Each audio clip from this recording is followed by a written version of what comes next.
Forests give way to terraces of old rock. Old bridges appear where rivers once demanded crossings. The path narrows, then widens, then narrows again, as if unsure whether it wishes to be a road at all. And then, eventually, it becomes clear that the path is not leading through the mountains, but towards something suspended above them. Glimmerwick. A city that does not sit upon the land so much as hover in conversation with it. A place where gravity is more suggestion than rule, where towers lean toward one another like scholars in debate, where bridges hang in the air not because they must, but because someone believed they could. Far ahead, the floating academy glows faintly in the morning haze, a structure so large it casts its own weather. Clouds drift beneath its foundations. Light falls from it like rain. It is not a city built for urgency. It is a city built for thought. And thought moves slowly.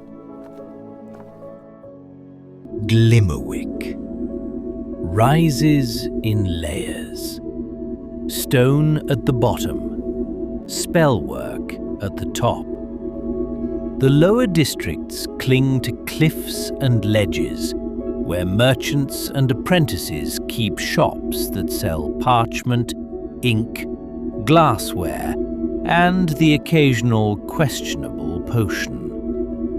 Above them, bridges arc through open air, thin, elegant paths connecting towers that were never meant to touch ground at all. The highest structure, the Wizard's Academy, floats at the center of everything. Not perfectly still, never perfectly still. Just enough movement to remind the city that knowledge, like gravity, is always shifting. Politics here are simple. Power is measured in spell levels. Prestige is measured in how little one needs to walk. Magisters debate inspired chambers. Students debate in stairwells. And recently, everyone debates the calendar. Because this week, the day known as Third Turn has arrived 3 times. No catastrophe, no collapse, just repetition. A minor temporal leak, according to official notices. Harmless. Mostly. The baker insists the dough rose twice. A courier insists a delivery arrived before it was sent. And somewhere, in a coastal inn, a shipment of wine soured for reasons no one can quite explain. Time, like magic, occasionally stumbles. Glimmerwick is used to catching it when it does. Bridges in Glimmerwick do not always lead where they appear to. Some drift slightly with the wind. Some hum faintly beneath each step. Some were placed with intention, and others simply remained where they happened to settle. One such bridge curves gently between 2 towers of uneven height and differing age. Stone on one side, timber and spellwork on the other. Between them hangs a structure that does not claim importance, yet quietly receives it. A sign swings from an iron bracket, shaped like a glass beaker suspended in perpetual pour. The liquid inside glows a soft, steady violet. Not bright enough to command attention, just bright enough to reassure. The Floating Beaker. The inn itself appears to hover rather than rest. Its foundation is real enough, wood beams and reinforced stone, but faint runes along its underside suggest that gravity has been politely negotiated with rather than fully obeyed. Lanterns hang near the doorway, each filled with bioluminescent spores that pulse gently with a slow, breathing light. The glow shifts between lavender and pale gold. Neither color fully claims the space. Nearby windows reveal the soft movement of glassware within. A silhouette passes once, then twice, then not again for some time. Above the roofline, the Wizard's Academy drifts slowly across the sky, like a thoughtful cloud that forgot to leave. Its lower platforms cast shadows that move independently of the sun. Occasional sparks fall from its outer rings, dissolving before they reach the ground below. Residents of Glimmerwick pay this little mind. Such things are expected here, accepted, filed away as normal. A delivery crate rests near the door of the inn, stamped with the sigil of Ironhelm, heavy, untouched for now. The air carries a mixture of scents: warm wood, heated glass, a faint metallic tang, and something herbal, something recently brewed. The door to the Floating Beaker opens and closes occasionally without visible prompting. Not rapidly, not dramatically, just enough to suggest that entrances here operate on their own quiet logic. A figure enters, another leaves. Neither lingers long outside. Above the doorframe, a small etched phrase glows faintly, then dims again before it can be fully read. The letters rearrange themselves once, then settle into stillness. Inside, something clinks, something bubbles, something turns a page. Outside, the bridge remains steady. The towers continue their slow conversation with the sky, and the inn waits with the patient certainty of a place accustomed to arrivals. No urgency gathers here. No crowd presses forward. Just the quiet understanding that somewhere along every road there is always a door that opens without requiring explanation. The Floating Beaker stands ready in that way, not as a destination of consequence, but as a place where journeys briefly rest between intentions. The violet light spills outward once more as the door opens again, then closes, and the bridge continues on. Inside, the Floating Beaker hums with the quiet industry of a place that prefers curiosity to conversation. Shelves line the walls in uneven tiers, each one holding glassware of uncertain purpose. Some vials bubble gently without heat, others glow with a soft internal light that brightens, dims, and brightens again, as if remembering something important. The hearth sits low and broad along the far wall, its flame a steady shade of violet. It does not crackle loudly, it does not demand attention, It simply burns with the confidence of something that has burned this way for a very long time.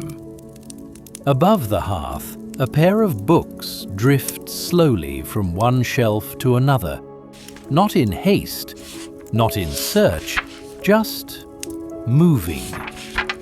Tables are arranged with careful asymmetry, each one placed as though part of a larger equation only the inn itself fully understands.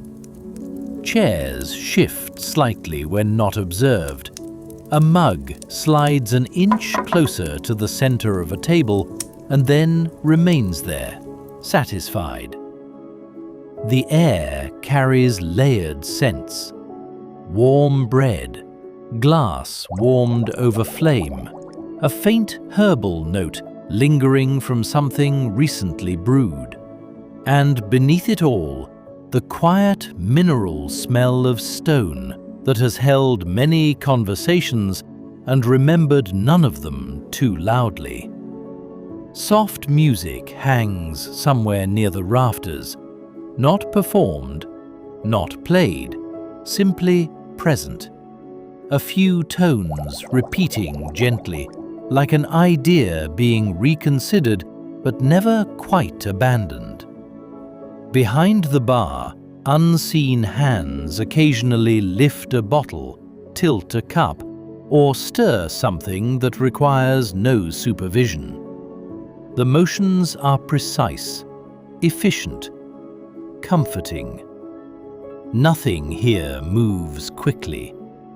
Nothing here insists on being the center of attention. Even the magic seems to understand that this is a place meant for rest between thoughts. The Floating Beaker is not an inn of spectacle. It is an inn of quiet processes, of slow transformations, of things that take time to settle into their proper form. And for now, everything inside it appears to be doing exactly that. Behind the bar stands a gnome in constant motion, as though stillness were a theory he has never agreed with. Professor Pimpernel is small in stature but large in presence, dressed in layered robes that carry ink stains, chalk dust, and the faint shimmer of accidental enchantment. His hair is white and untamed, lifting slightly as though responding to thoughts rather than wind. Tools hang from his belt, measuring spoons, glass stir rods, a small notebook that writes in itself when ignored. Around him, invisible hands, summoned through practiced magic, pour drinks, adjust mugs, and stir mixtures with calm precision. Pimpernel speaks as if every patron has arrived for a lesson, and every moment holds an experiment worth observing. Movements are quick, but never frantic, energetic, but never chaotic. The rhythm of his work feels rehearsed, like a lecture delivered many times and still enjoyed. There is no question that the Floating Beaker is his classroom, and the evening's patrons, his most patient students. New variables. Excellent. Very excellent. A fresh mind in a stable environment improves the flavor of everything. Mage hand flickers into being, then another, then another. Tankards pour themselves mid-air. Welcome to the Floating Beaker, where all liquids are theoretically sound and occasionally drinkable. One moment, measuring something important. He squints at nothing in particular, nods, then continues. Ale is nothing more than precision alchemy. Foam is structure. Balance is everything. A mug settles gently onto the bar. perfectly poured, perfectly unnecessary, entirely welcome. A plate arrives. Warm bread, simple cuts of roasted root and herb, a drink glowing faintly violet beside it. Behind the bar, Pimpernel works with back turned, measuring, pouring, adjusting. Consistency is the soul of a good tavern, even when time is not entirely cooperative. A pause, then a thoughtful hum. Strange week. Deliveries arriving twice, or not at all. Wine turning sour before it knows it should be wine. Very inconvenient for merchants. Very interesting for research. A mug slides across the counter by unseen hands. Still perfectly safe to drink. Probably. At a nearby table, robed figures lean over diagrams drawn in chalk and ink. Arguments drift like candle smoke, not heated, not urgent, just academic. Whether third turn truly repeated, whether memory or measurement should be trusted. The debate continues, soft, endless, comfortable. In Glimmerwick, even disturbances become discussions before they become problems.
Later, the bar quiets. A simple object rests upon the wood. Grey, kite-shaped, unadorned. Pimpernel studies it with academic interest rather than concern. Ah, yes. Functional design, minimal ornamentation. Very knightly. If I'm not mistaken, the shield belongs to Sir Kalen. Passed through here just yesterday, in a hurry. Didn't stay for more than a drink or two. Urgency rarely pairs well with explanation. Only said he was headed inland, toward Ironhelm's direction. Perhaps beyond. Who knows? Time behaves oddly this week. Journeys may feel shorter than expected, or longer. Best to assume both.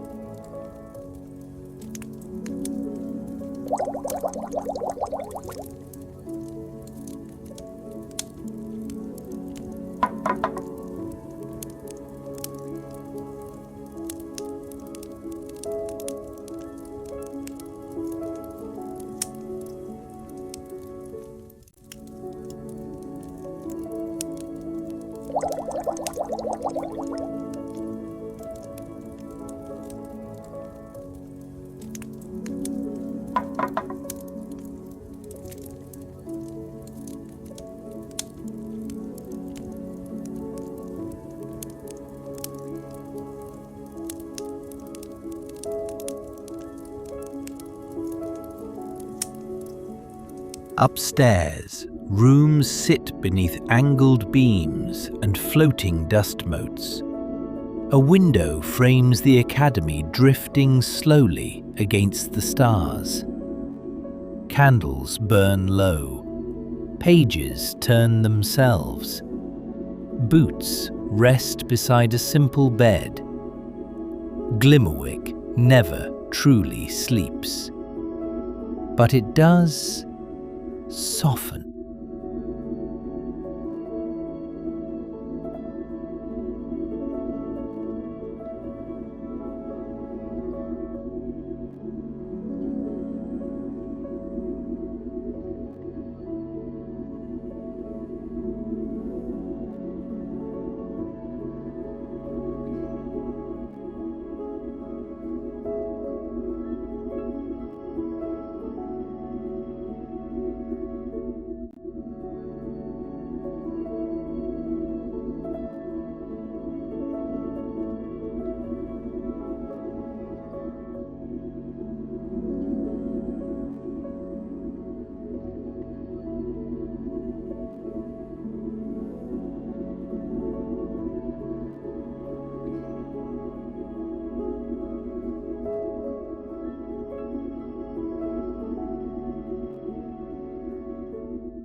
Morning arrives gently.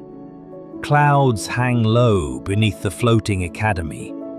Bridges sway in quiet rhythm. Outside the Floating Beaker, Professor Pimpernel appears to be reading two separate tomes while gazing upon the Wizard's Academy. Good morning. Headed out early, eh? Well, that's the thing about journeys, isn't it? They continue until, eventually, they don't. As they should. Bring back data if possible, or stories. Stories are acceptable data. Safe travels through Ironhelm's direction. Mind the calendar. It's having a week. Glimmerwick remains behind, suspended between certainty and curiosity. A city where time occasionally repeats itself, but hospitality does not. Ahead lies Ironhelm. Stone, forge, wait. And somewhere beyond, another inn, another fire, another evening waiting to be remembered. The road continues, quietly, steadily, as all good roads do.